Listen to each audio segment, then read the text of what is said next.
Tym razem zabiorę Was w podróż po największym stanie Indii, czyli Rajasthanie. Podczas 3-tygodniowej podróży pokażę Wam najciekawsze zakątki tego regionu Indii. W tym odcinku odwiedzam miasto Jaisalmer, które położone jest pośrodku pustyni Thar, niedaleko granicy z Pakistanem. Panuje tutaj niezwykły klimat jak z baśni Tysiąca i Jednej Nocy.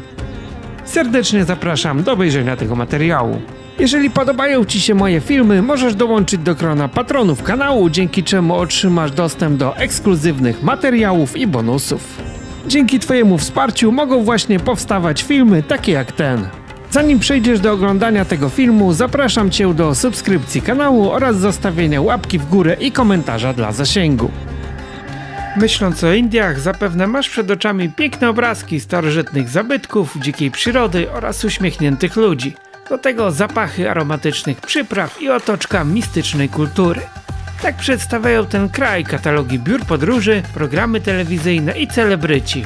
Jednak na miejscu rzeczywistość okazuje się całkowicie inna. Wszechotaczający brud i trudny do wytrzymania fetor.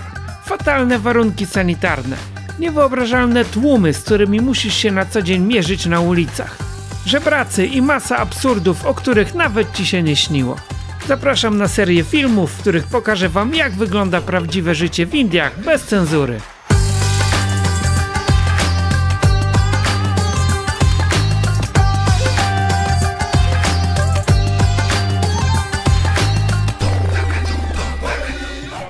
Do Jaisalmeru jedziemy autobusem za 120 rupii. Jest on takiego właśnie typu sleeper, najpopularniejszy tutaj w Indiach, jako że oni nie lubią siedzieć, wolą leżeć. Parter to są miejsca siedzące, jest drugi poziom u góry z miejscami leżącymi i tam sobie leżą właśnie. W takich kapsułach, kabinach jak gdyby. Nie chciałbym tak spędzać podróży, to jest akurat 2 godziny, ale jechać tak przez, nie wiem, 12 na przykład, czy nawet całą dobę. Są i takie trasy. Weszliśmy tutaj, to mało nas po prostu nie cofnęło ze smrodu i zaduchu, jaki tutaj panuje. I tylko nasze jedyne okno jest otwarte w tym autobusie. A reszta wszystko jest wyzamykane. To był taki straszny smród i zaduch, że aż normalnie cofało. Im to nie przeszkadza, oni sobie tak jadą i jest okej, nie? Jeszcze mało tego, co niektórzy są kocami ponakrywani, bo im zimno.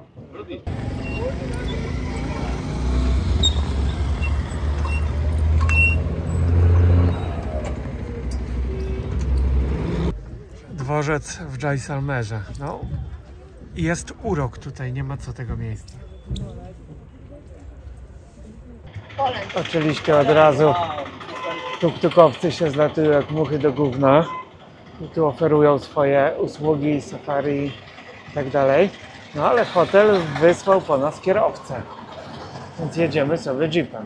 Mają tutaj o klienta, jest bardzo dużo hoteli, pewnie więcej niż turystów. No i ceny są jedne z najniższych w Indiach.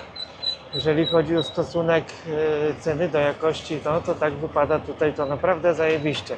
Bynajmniej na zdjęciach, zaraz zobaczymy jak w realu.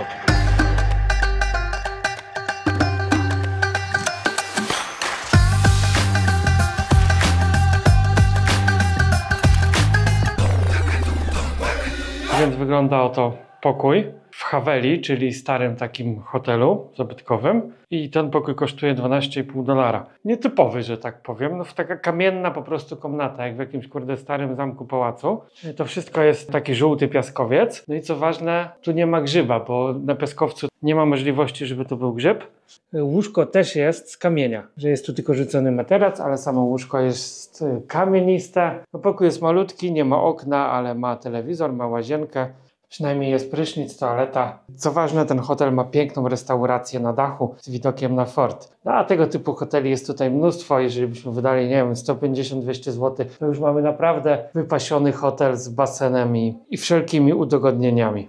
Tak wygląda hotel z zewnątrz. No i zdjęcie było umiejętnie zrobione, bo wyglądało to całkiem nieźle. A tak wygląda otoczenie hotelu. Pierwszy rzut oka tutaj poza fortem to jest jeden wielki pierdolnik. No i przez ten piaskowiec jakoś ten syf nabiera zupełnie innego kształtu. Także mi się to podoba, to się wszystko ładnie komponuje. A gdyby to posprzątali, to w ogóle byłoby tu naprawdę zajebiście. Tu ktoś wylewa sobie wodę, jakiś ściek na ulicach, ale jest rynsztok, więc wszystko sobie tutaj spłynie. Cały czas lądują, startują tutaj jakieś samoloty.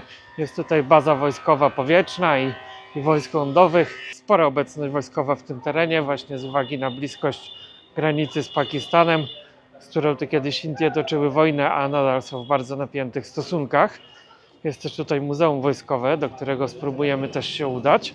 Trzeba uważać, bo można sobie wpaść na przykład w taką studzienkę z rynsztokiem niezabezpieczoną, a jak ma się wtedy jakieś rany, na przykład na nodze, to na pewno zakażenie murowane.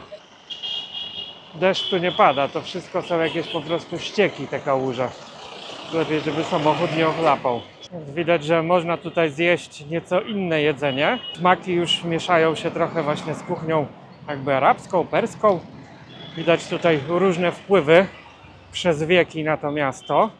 I tutaj jest całkiem inny smak niż w pozostałej części Rajasthanu. W wiadereczku to coś nazywa się kadi fry, taka jakby zupa czosnkowa, sos też jest świetny. Wege biryani jest też z serem panir oczywiście, pikle. Jest chyba mango, właśnie jako pikle. To taki zielony sos szpinakowy. Jest to przepyszne wszystko. A ceny są tutaj naprawdę korzystne, także za 400 najadamy się do syta. Bardzo często w Indiach dostaniemy taką formę, może nie deseru, jest to po prostu odświeżacz. Są to cukierki anyżowe, mogą być to czyste nasiona anyżu, bądź właśnie takie cukiereczki zielone. I one odświeżają oddech, coś zamiast naszej gumy do rzucia, bo tutaj gum do rzucia to w zasadzie nie kupimy. Ciężko jest bardzo spotkać. Dostaliśmy wizytówkę i jeszcze prezent w postaci cukierków takich i jakiejś słodyczy. No także no tacy to mili ludzie są w Jaisalmerze.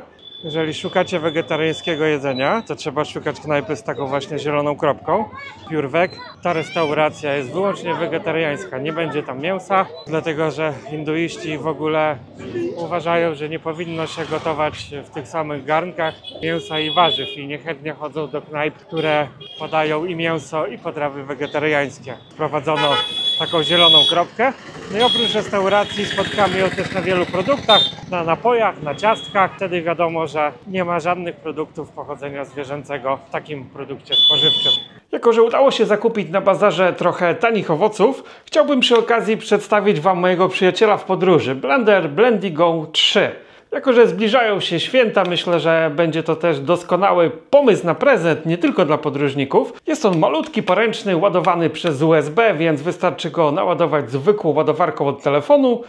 Waży mniej niż kilogram i zajmuje w plecaku bardzo mało miejsca. W krajach takich jak Indie nie możemy napić się szejka na ulicy, bo po prostu tutaj jeszcze nie odkryto w ogóle takiej technologii. A owoce są bardzo tanie i bardzo smaczne, więc dzięki temu blenderowi mogę sobie przygotować pyszne szejki sam za dosłownie kilka złotych. Na jednej naładowanej baterii możemy przygotować sobie do 20 szejków. Tak więc kilka sekund i szejk jest gotowy. I teraz w świątecznej promocji dostajemy nakrętkę dodatkową, dzięki której można od razu napić się tego szejka. Nie musimy go nawet przelewać do żadnej szklanki.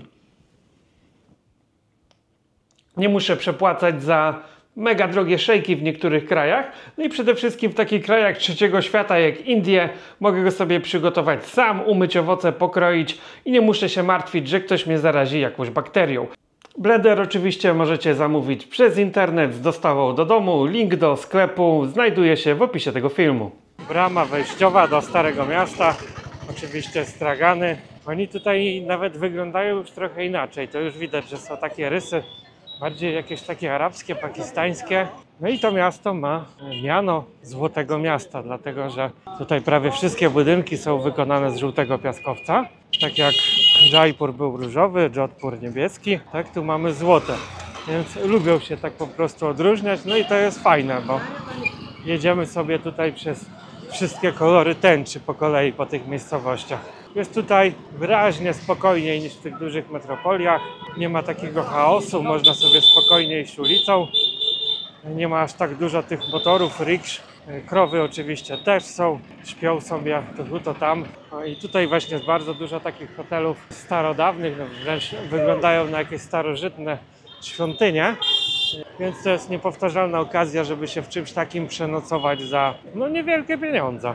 Jeśli szukasz klimatów z baśni 1001 nocy, musisz koniecznie udać się do Jaisalmeru. To miejsce nie przypomina żadnego innego indyjskiego miasta. Olbrzymi fort wydaje się jakby wklejony prosto z bajki w indyjską rzeczywistość i przypomina wielki zamek z piasku. Miasto rozwinęło się przed wiekami dzięki położeniu na szlaku handlowym pomiędzy Indiami i Azją Środkową. Na szczęście nowe budynki są tak projektowane, aby współgrały z zabytkową zabudową. Takie podejście jest naprawdę rzadkie, jeżeli chodzi o Indię. Do upadku Jaisalmeru przyczynił się głównie rozkwit żeglugi morskiej i związanego z nią handlu, a także powstanie wielkiego portu w Bombaju. Dokonany po odzyskaniu niepodległości podział kraju na stany i zlikwidowanie szlaków handlowych przechodzących przez Pakistan spowodowało jeszcze większe zubożenie mieszkańców, a brak zasobów wody pitnej prawie doprowadził do zagłady miasta. Jednakże po wojnach między Indiami i Pakistanem, które miały miejsce w 1965 i 1971 roku, Jaisalmer odzyskał strategiczne znaczenie, a usytuowany na północ od miasta kanał Rajasthański zaczął przywracać życie jałowej pustyni. Dziś miasto czerpie głównie dochody z turystyki i olbrzymiej bazy wojskowej. Stare miasto było niegdyś w całości otoczone murami, ale niestety duże ich fragmenty zostały rozebrane i wykorzystane jako materiał budowlany. Mimo to nadal stoją bramy miejskie, za którymi kryje się prawdziwy labirynt. Warto zagłębić się w wąskie uliczki na długie godziny, podziwiając kolorowe stragany i misterne zdobienia budynków. Na sam fort zbudowany w 1156 roku składają się liczne wąskie, brukowane uliczki, świątynie dżinijskie oraz stary, zachowany w doskonałym stanie pałac dawnego władcy. Do samego fortu wstęp jest bezpłatny, gdyż pomimo, że obiekt ten wpisany jest na listę UNESCO, nadal jest zamieszkiwany przez około 1/4 populacji miasta. A samo miasto jak na indyjskie warunki jest niewielkie i liczy około 100 000 mieszkańców. Na terenie fortu można wynająć też pokój w jednym z licznych hoteli i guest house'ów. Biletowany jest jedynie wstęp do pałacu władców.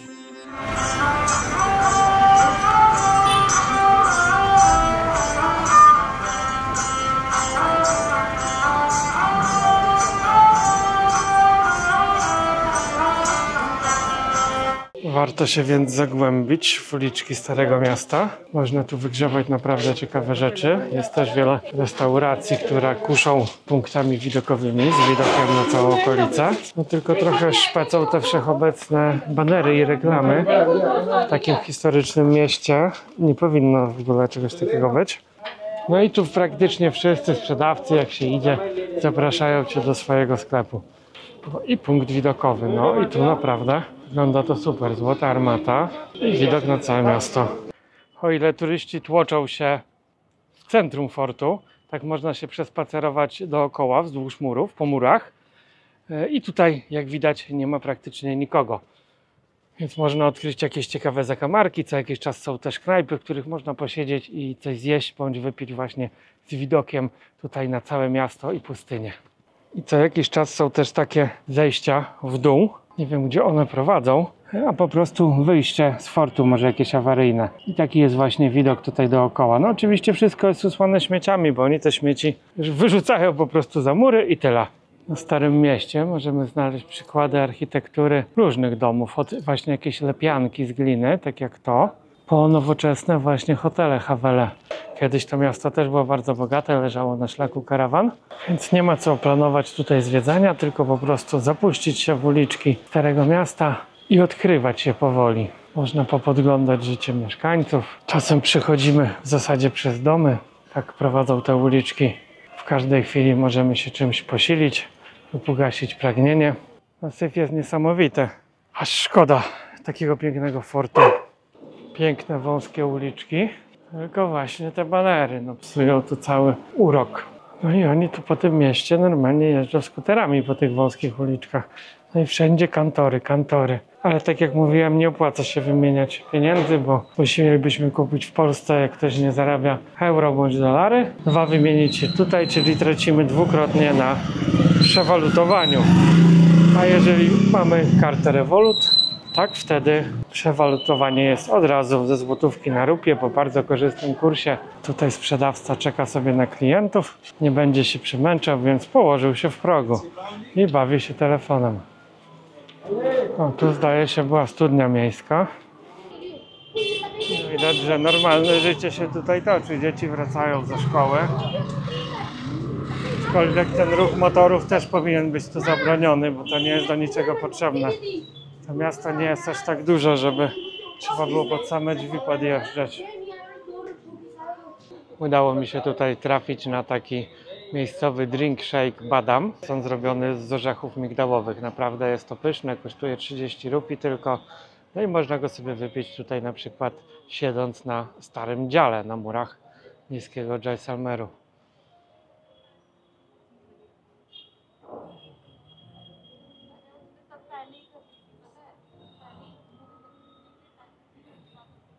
Wiadomo, że najchętniej kupowaną pamiątką z podróży przez Polaków są magnesy, więc oczywiście też tutaj jest spory wybór. I ceny są od w zasadzie 20 do 200 rupii. Piękny magnes kupimy sobie już za 100 rupii, więc jest to niecałe 5 zł. Myślę, że jak najbardziej uczciwa cena. Można tu sobie kupić pasek ze skóry wielbłąda, sukienkę piękną, kolorową za 500 rupii. Spodnie takie backpackerskie za 100. Tylko ci sprzedawcy są bardzo nachalni, tak ciężko pooglądać, bo każdy ciągnie do siebie. Wejście do Pałacu Królewskiego kosztuje 600 rupii, czyli standard. Oni wszędzie teraz tak podnieśli ceny, że jest do każdego fortu pałacu właśnie taka cena. No wszystkie są w zasadzie mniej więcej podobne, a ten akurat ponoć jest dość pusty w środku, więc trochę bez sensu za to płacić znowu kolejne 600 rupii. Można tu też zwiedzić stary hotel i ponoć to jest ciekawsze niż pałac. Tam bilet kosztuje 250 rupii. I co ciekawe, kilka osób już tutaj zagadywało po polsku. Więc nawet tutaj na kraniec Indii, na pustynię Tan dotarli Polacy i nauczyli Hindusów polskiego. Tu się nie ma co przejmować, można sobie robić zdjęcie wszędzie, nie pytać się ich, bo oni się często nie pytają i robią sobie zdjęcia z nami bez pytania. Po prostu Hindus staje koło ciebie i cyka sobie zdjęcie, nie? Albo drugi mu cyka i nikt się nie pyta, czy ty w ogóle wyrażasz na to zgodę. Czemu ja miałbym się pytać, czy mogę zrobić czemuś czy gdzieś zdjęcie, skoro oni sami się nie stosują do tego. Po prostu zachowuję się jak oni. I tu taka ciekawostka, to już przy wejściu do fortu jest taki mały bar, Dr. Coffee Lassi Shop i gościu proponował lassi z marihuaną za 300 rupii, jakąś tam mocniejszą wersję za 350. Co ciekawe, niby on ma jakiś certyfikat rządowy, że może to sprzedawać i jest to legalne. Być może tak jest, nie wiem. Jeśli chodzi o warzywa, to one są tutaj dużo większe jak te, co mamy w Polsce. Aczkolwiek wątpię, żeby oni używali nawozów, bo ich po prostu na to nie stać. Wieśniacy to sprzedają. Myślę, że to po prostu tak dobrze rośnie na gównie. Ludzkim, krowim, po prostu gówna tu nie brakuje. Jest naturalny nawóz. Jest to jak najbardziej ekologiczne, nie? Ale bydło, jak ktoś je mięso, czy tam kury też są karmione jakimś tu gównem, więc wychodzi na to samo.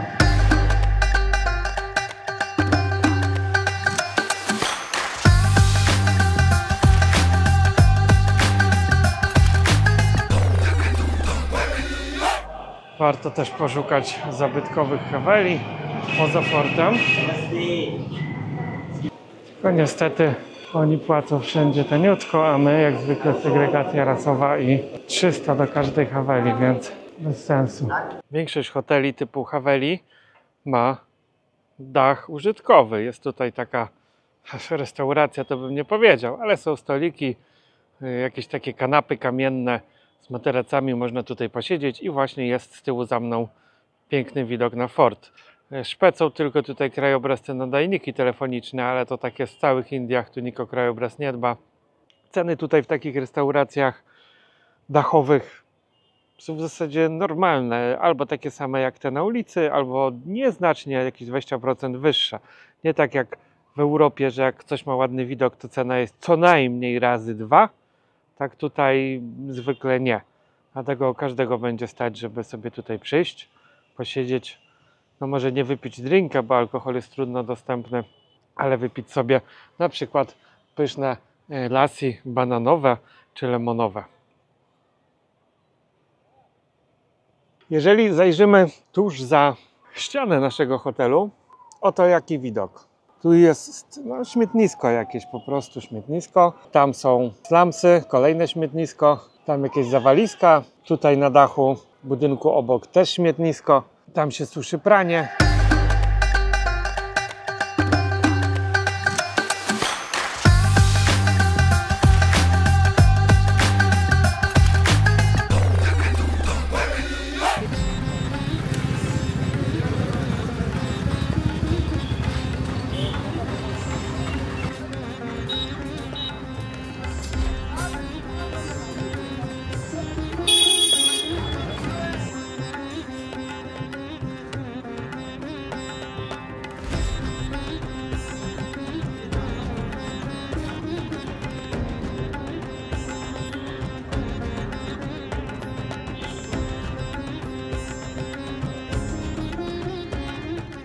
Właśnie wysiadł prąd w całym mieście. Są tylko nieliczne światełka. Jak ktoś ma akumulator podpięty, to coś mu tam się świeci, a tak nie ma nigdzie prądu. No zajebiście, nie? O, i już jest światłość. To są Indie.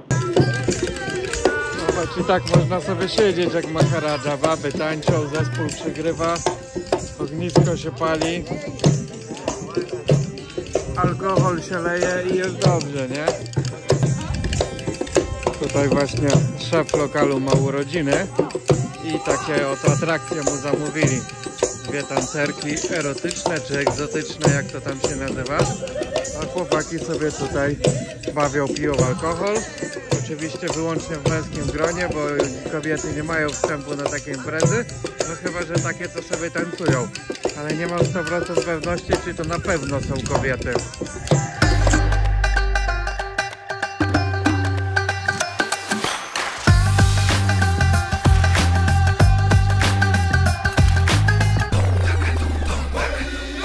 Tuż przy mieście położone jest jezioro Gadisur. Są tutaj jakieś altanki nawodne. Kiedyś pewnie to był rezerwuar wodny dla miasta. No i można tutaj sobie wynająć rowery wodne, rejsy łodzią i tak dalej, aczkolwiek nie wiem po co, bo nie jest to duże i nie wygląda to zbyt ciekawie, ale można przyjść popatrzeć. Są tutaj olbrzymie sumy przynajmniej. W jeziorze jest mnóstwo ryb i chyba nawet można gdzieniegdzie je zjeść, bo nie widziałem, ale było czuć smażoną rybę na mieście. I to zdaje się są jakieś takie pokaźne płocie albo klenie. I tutaj co jakiś czas wynurza się duży sum. Ryby zjedzą wszystko, co im życzymy.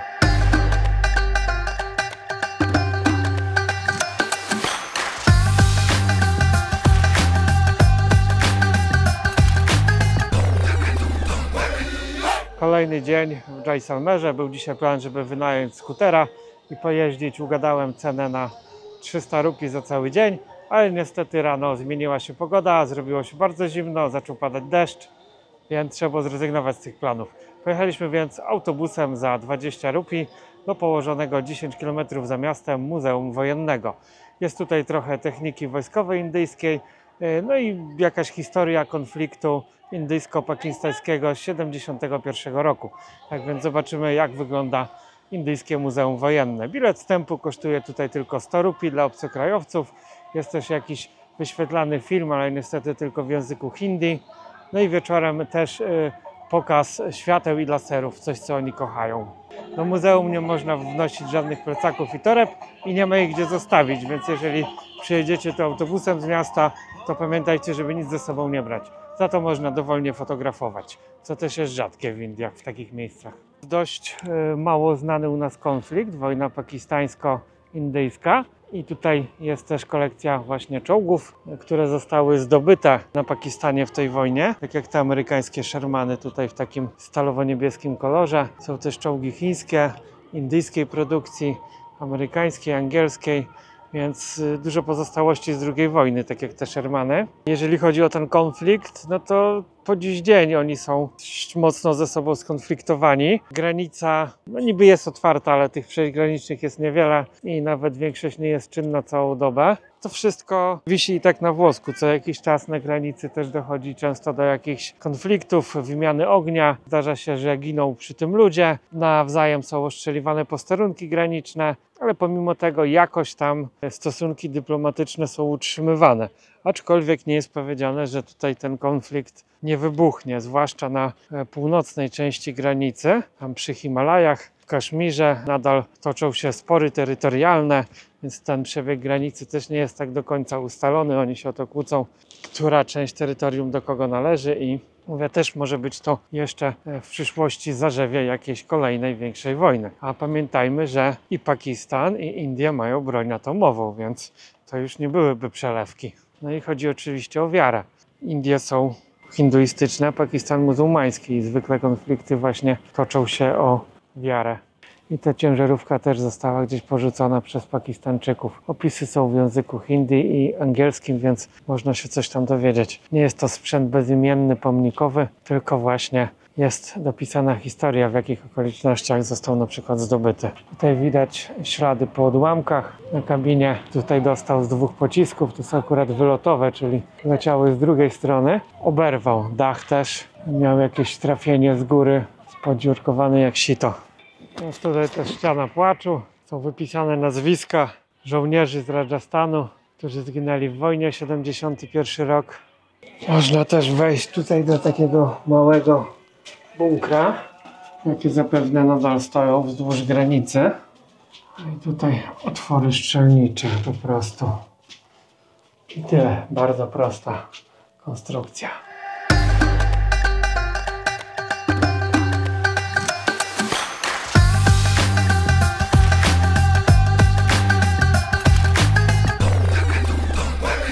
Kilka kilometrów od miasta znajdują się też piękne cenofaty z XVI wieku, czyli coś w rodzaju mauzoleum poświęconemu dawnym władcom Jaisalmeru. Wstęp tutaj kosztuje 150 rupii. A tutaj papugi przygotowują się do snu, tylko są one zielonego koloru i słabo je widać na tle drzew, ale są ich tutaj tysiące zielonych papug.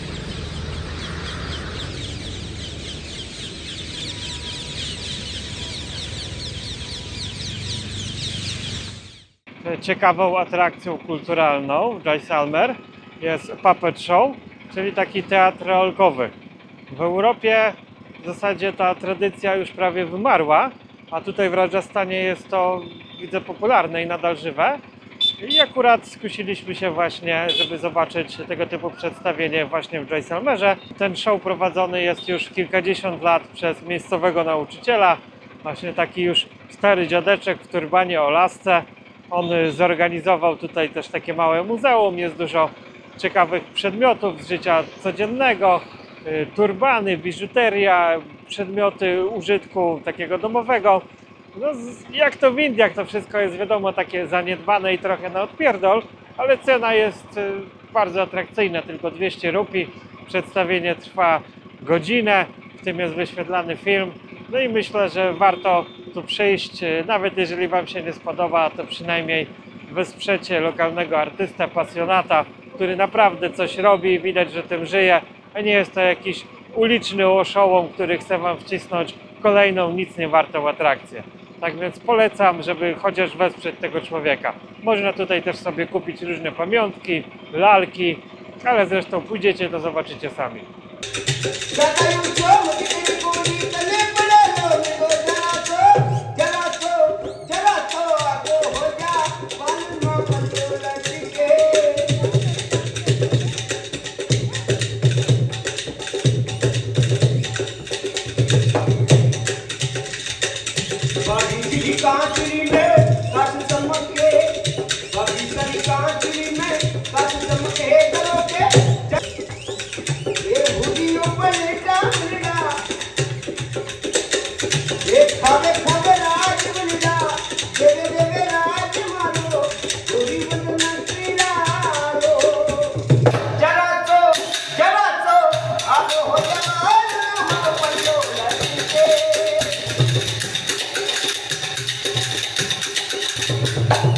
Dziękuję za dotrwanie do końca filmu. Jaisalmer to miasto, które mogą polecić każdemu. Panujący tutaj klimat jest zupełnie niepodobny do innych miejsc w tym kraju. Zanim opuszczę jednak Rajasthan, postanowiłem jeszcze skorzystać z oferty indyjskiej agencji turystycznej. i spędzić noc w luksusowej oazie na pustyni Tar. Ale to już opowieść na kolejny odcinek. Nie spodziewałem się fajerwerków, ale pamiętajcie, że zdecydowałem się na ten krok tylko dlatego, abyście wy mogli obejrzeć ten materiał i nie musieli tego robić osobiście. Nie zapomnij oczywiście zasubskrybować kanału i zostawić łapkę i komentarz dla zasięgu. Do zobaczenia w kolejnym odcinku. Cześć!